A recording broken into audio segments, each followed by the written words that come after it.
देखिए, हम लोग आज सिंगल फेज इंडक्शन मोटर का कनेक्शन करेंगे और इसके टर्मिनलों की पहचान करेंगे कि कौन सा टर्मिनल कौन सा है। तो सबसे पहले हम मल्टीमीटर से इसको चेक करेंगे। तो मल्टीमीटर को हम सेट करेंगे कंटिन्यूटी पे चेक करने के बाद प्रत्येक सिरों को चेक करेंगे। पहले कौन सिरा कॉमन है, एक बाइंडिंग का है तो पहले पे लगाए। आगे कंटिन्यूटी मतलब एक बाइंडिंग है और दूसरा इसमें भी कंटिन्यूटी आ रही है, मतलब ये एक बाइंडिंग है, इसमें आ रही है कंटिन्यूटी, मतलब नहीं आ रही है। ये सेंट्रीफ्यूगल स्विच है, ये सेंट्रीफ्यूगल स्विच में कंटिन्यूटी नहीं आने का कारण है कि ये सेंट्रीफ्यूगल स्विच यहाँ से ऑफ होता है। इसको चलाने के बाद मतलब ये इससे पता चला कि ये है एक बाइंडिंग में।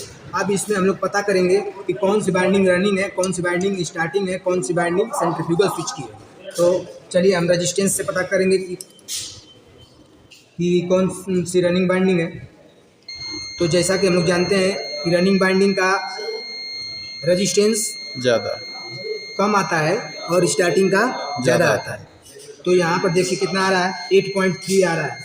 और इसी तरह दूसरे में चेक करेंगे तो 3.1 आ रहा है। इससे ये पता चल रहा है कि स्टार्टिंग बाइंडिंग ये वाली हो गई और रनिंग बाइंडिंग ये वाला हो गया।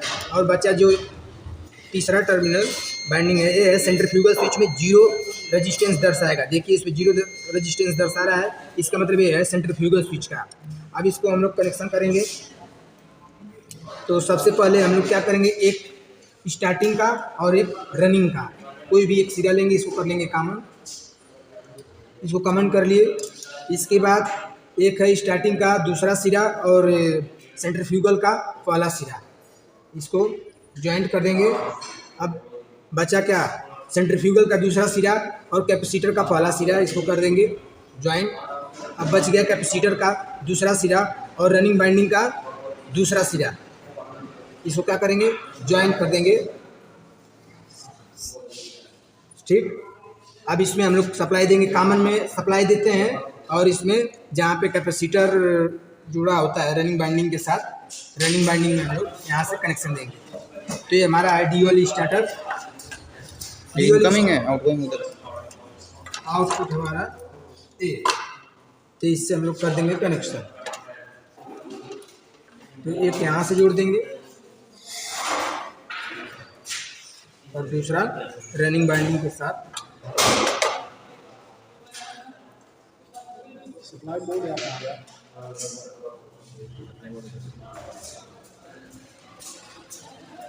ये हमारा हो गया capacitor start run motor DOL starter के साथ स्टार्ट करने के लिए। अगर इसी मोटर को हमको मान लीजिए बनाना है capacitor start capacitor run motor, तो बस कुछ नहीं करना है। जो हमारा सेंट्रीफ्यूगल स्विच का जो दूसरा सिरा बचा है उसके साथ हम इसको क्या करेंगे, ज्वाइंट कर देंगे और कैपेसिटर और रनिंग बाइंडिंग के साथ इसको हम क्या करेंगे, ज्वाइंट कर देंगे। तो ये हमारा हो गया क्या, capacitor start capacitor run motor.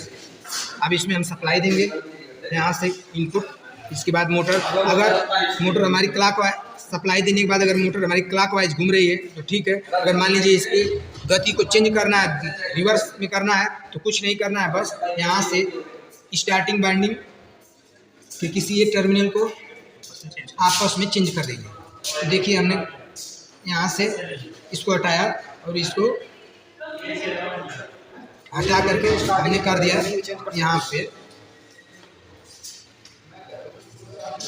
यहाँ पे और इन तीनों को कर दिया। अब ये हमारी मोटर रिवर्स में चलेगा नहीं, उल्टा गति से चलना स्टार्ट कर देगी। ये रहा हमारा सिंगल फेज इंडक्शन मोटर को DOL स्टार्टर के साथ स्टार्ट करना और उनके टर्मिनलों की पहचान करना तथा रनिंग बाइंडिंग और स्टार्टिंग बाइंडिंग की पहचान करना। और इसमें एक नोट करने वाली बात यह भी है कि रनिंग बाइंडिंग का रेजिस्टेंस कम होता है और स्टार्टिंग का ज़्यादा होता है, अपेक्षा सीलिंग फैन यानी छत के पंखे के विपरीत होता है। धन्यवाद।